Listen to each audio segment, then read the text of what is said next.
Coucou, j'avais envie de profiter de ce beau lieu et de ce moment de calme pour te partager ce qui se passe pour moi dans mon entreprise en ce moment. Parce que c'est un moment assez décisif, c'est un peu le moment avant de passer un palier. C'est quelque chose que je connais bien de quand je me suis lancée au début, puis là je sens que je vais devoir repasser ça. Et on y passe tous et je pense que j'aurais bien aimé moi quand j'étais à ce moment-là avoir quelqu'un qui me partage ce que je vais partager là. J'ai vu un documentaire adorable sur Netflix les jours derniers sur les pingouins. Et je vous parle de ça parce qu'à un moment donné, en fait, les bébés pingouins pendant 6 mois sont nourris par leurs parents. Ils sont loin de la rive, donc ils n'ont jamais vu l'eau. Et à leurs 6 mois, quand ils sont prêts, les parents les amènent près de la mer. Les parents arrêtent de les nourrir jusqu'à ce qu'ils finissent par les suivre au bord de la mer. Et à partir du moment où les bébés pingouins sont déposés sur la plage, ils ne sont plus de la responsabilité des parents. Et donc ça fait déjà peut-être un jour ou deux qu'ils n'ont pas été nourris pour qu'ils aient l'envie de suivre les parents jusqu'à la plage. Et donc là, tous les bébés pingouins en fait se retrouvent sur la plage. Ils vont se mettre en groupe. Et en gros, tout ce qu'ils ont à faire pour pouvoir avoir à manger, c'est qu'ils vont devoir partir dans l'eau, partir dans l'océan, se lancer.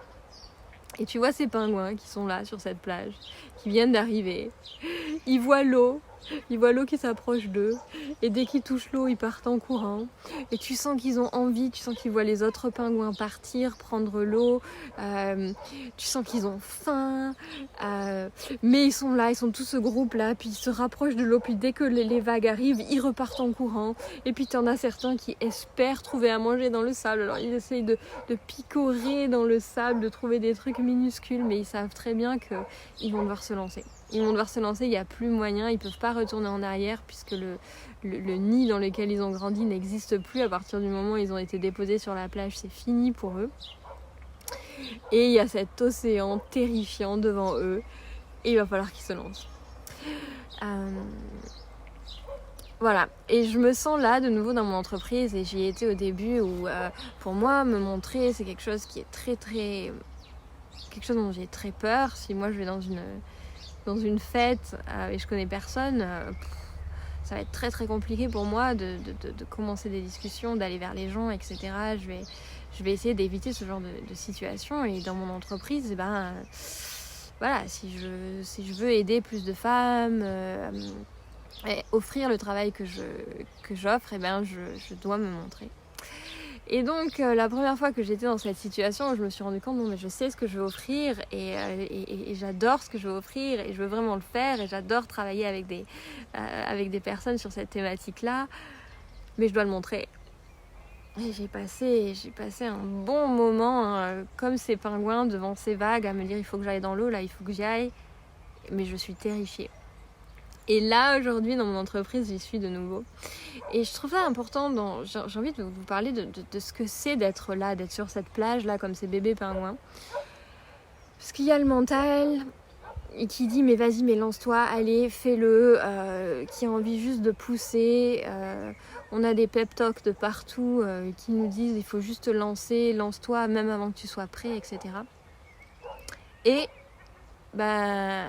émotionnellement, il y a plein d'autres choses qui se passent. Et si on écoute juste ce mental, en fait, on va enterrer tout ce qui se passe émotionnellement à l'intérieur de nous, alors que ça, ce qui se passe là, à ce moment-là, c'est hyper précieux, en fait. C'est hyper précieux parce que, et je suis en train de toucher à ça, d'aller voir, parce qu'à chaque fois que je veux me mettre en action et je me dis, allez, ça suffit là, la victime, ça suffit, tu mets les choses en place, tu vas pas mourir, tu le sais, tu l'as déjà fait, il te suffit de le faire de nouveau, tu sais que ça va t'apporter plein de choses, etc. À chaque fois que je veux faire une action, je sens tout mon corps émotionnel, tout mon corps qui met le frein et qui dit non, il se passe autre chose. Et je sens vraiment un cœur brisé. Et là, j'ai compris ça tout à l'heure. C'est pour ça que je me suis dit, je vais venir vous partager ça.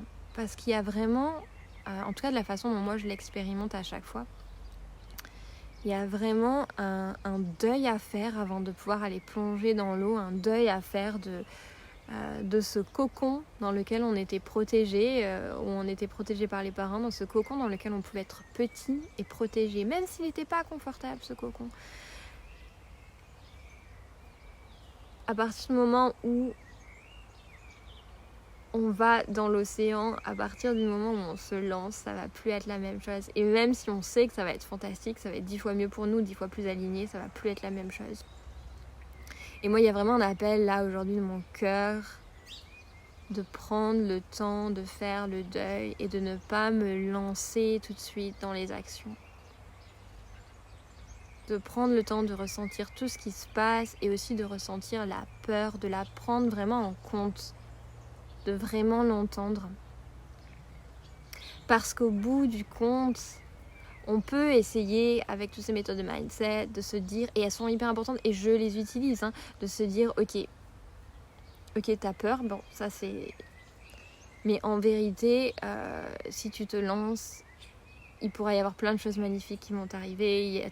Bref, on peut se faire soi-même ses propres pep talks qui sont hyper précieux parce que oui, à ce moment-là où tu as l'eau devant toi qui te fait flipper, le pep talk, il va être important. Mais, ce qui est aussi important de comprendre, c'est que émotionnellement, quand il se passe ce qui se passe à l'intérieur, quand il y a la peur, quand il y a le deuil d'une ancienne vie, d'une vie où on était petite, le système nerveux, il va s'activer en réaction à ces émotions, à cette peur. Il va aller dans du... Peu importe, on va tous avoir des réactions différentes, ou bien tu vas aller combattre, tu vas te mettre en freeze, en flight, etc. Et le système nerveux, il n'est pas contrôlé par nos pensées. Donc ça fait un moment moi que j'observe, mais à chaque fois que j'ai envie d'utiliser le mindset là dans ma situation actuelle, j'ai l'impression de me mentir. J'ai l'impression...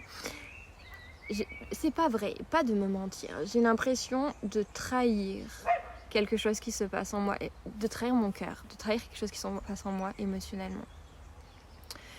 Et ça me ramène beaucoup à il y a 1 an et demi, je crois, où j'avais une coach qui me disait mais vraiment, mais sors de la victime, quoi. Enfin, en gros, ça sert à rien. Enfin, ça va t'amener nulle part. Et il y a vraiment quelque chose de très très froid en elle qui me...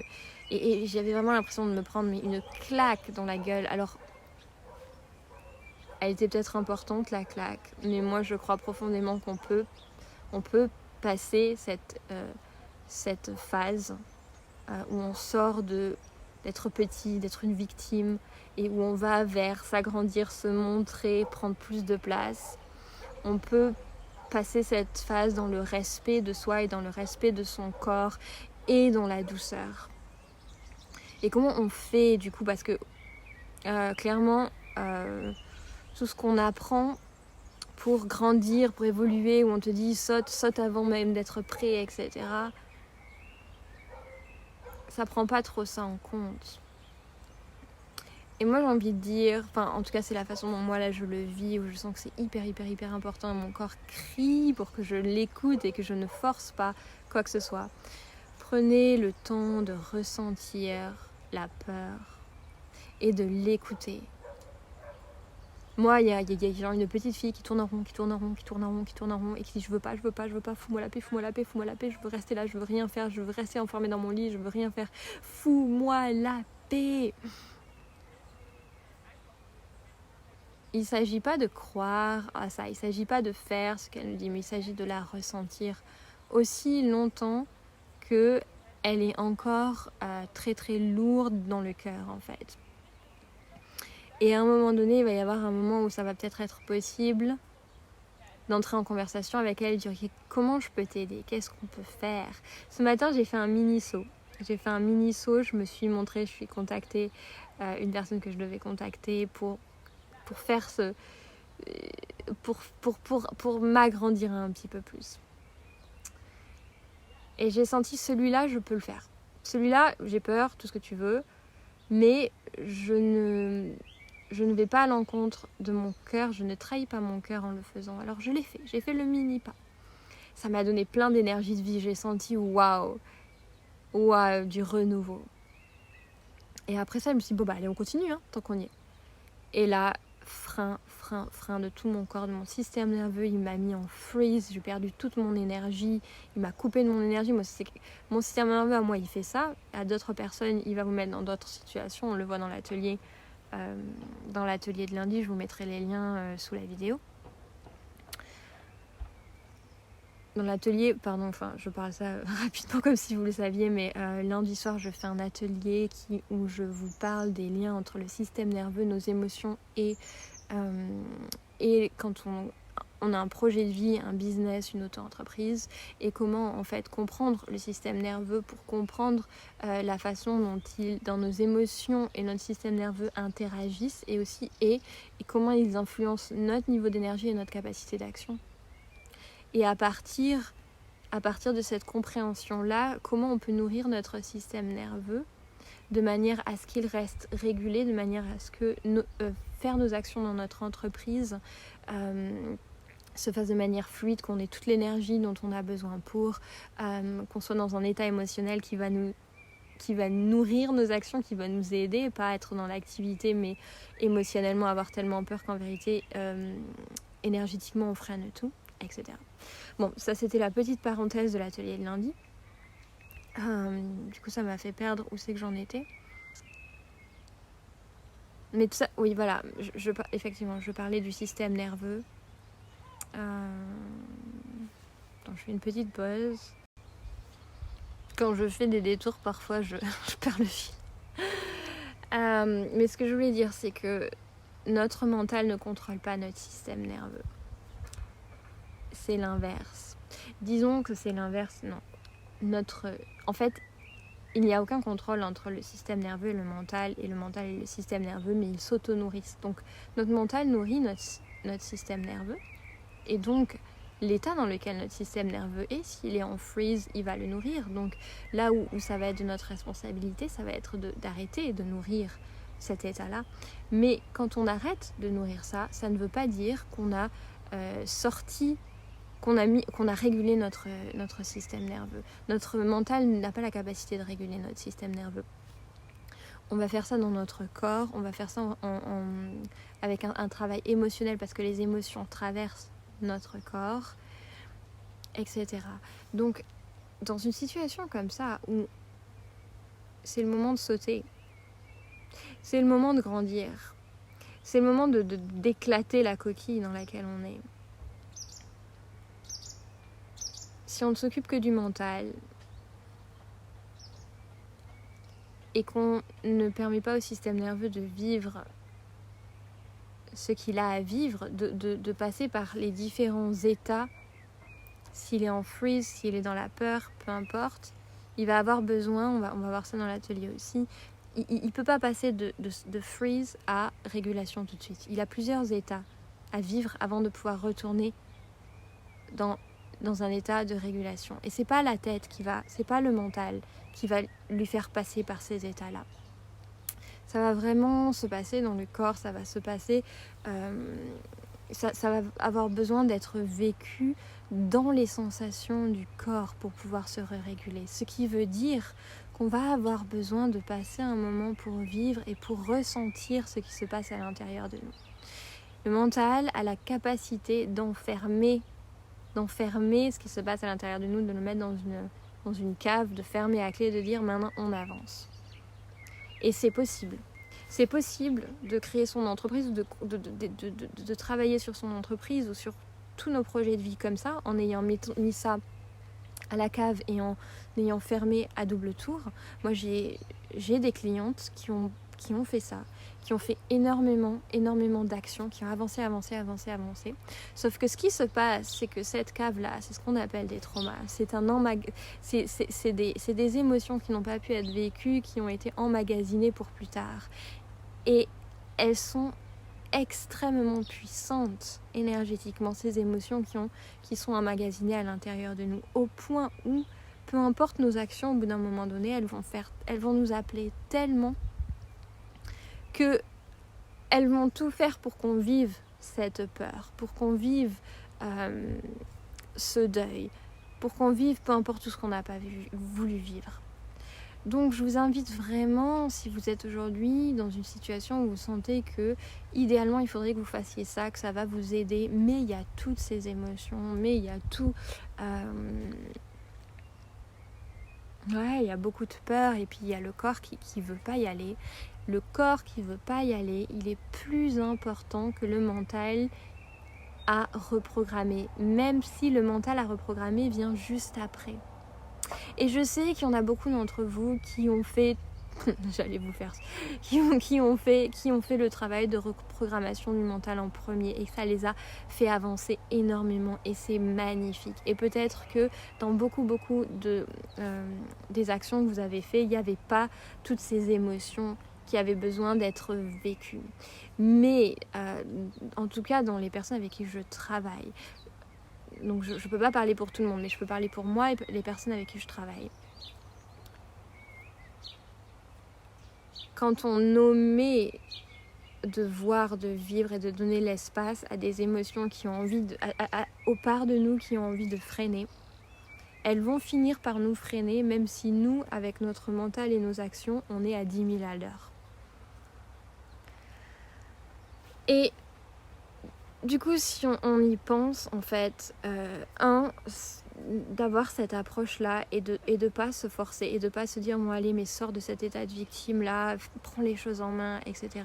Déjà, ça va, si on ne plus fonctionner comme ça va nous apporter beaucoup de douceur. Ça va enlever toute la dureté de ce mental et de ce, allez, je te pousse à l'eau, tu y vas, tu fonces. Ça va enlever beaucoup de dureté et ça va être beaucoup plus durable sur du long terme parce que ça va vous permettre de vous occuper de ce qui est là, de ce qui monte, de ce qui est présent, de ce qui dit « Allô, j'ai besoin d'être vue », etc. Et vous n'aurez pas à vous en occuper plus tard quand ça criera encore plus fort parce que vous l'aurez enfermé à double tour déjà depuis des mois dans la cave. Voilà. Donc la victime en nous, celle qui ne veut pas grandir, celle qui veut rester petite et protégée et dans le cocon, elle est hyper importante. Elle est hyper importante. On va voir ça aussi lundi. Il y a différents stades émotionnels. Il y a différents niveaux de vibration des émotions. Et on ne passera pas... C'est pas possible pour notre système nerveux de passer d'être terrifié à être complètement dans la joie. Il va falloir passer par plusieurs stades. Et la victime, c'est une des marches de cet escalier qu'il faut passer pour obtenir le courage d'avancer. La victime, le deuil, et il y en a d'autres, mais là c'est celles qui pour moi sont présentes et qui je sais sont présentes quand on fait des grands pas dans son entreprise pour faire évoluer les choses. Voilà, j'espère que ça vous parle. J'espère que ça peut vous permettre d'apporter un peu de douceur dans ce processus. Ne forcez pas les choses. N'essayez pas. À chaque fois qu'il y a de la dureté, il y a ce processus d'aller enfermer quelque chose, une partie de vous dans la cave, une partie de vous qui est hyper sensible, une partie de vous qui a énormément de choses à nous apprendre et surtout qui est un peu ce petit enfant en pleurs qui a besoin d'être vu, qui a besoin d'être entendu, qui a besoin d'être pris dans les bras, qui a besoin que quelqu'un soit là avec lui pendant un moment. Donc soyez là avec lui pendant un moment. Ne le mettez pas dans la cave parce qu'il faut avancer pour votre entreprise, pour je ne sais quoi. Il n'y a rien de plus important que ces parts qui remontent. Et vous allez voir que quand vous commencez à les prioriser, les actions après elles se font toutes seules. Il n'y a plus besoin de forcer. Voilà. Je vous souhaite à tous une belle intégration de cette vidéo. Et à bientôt.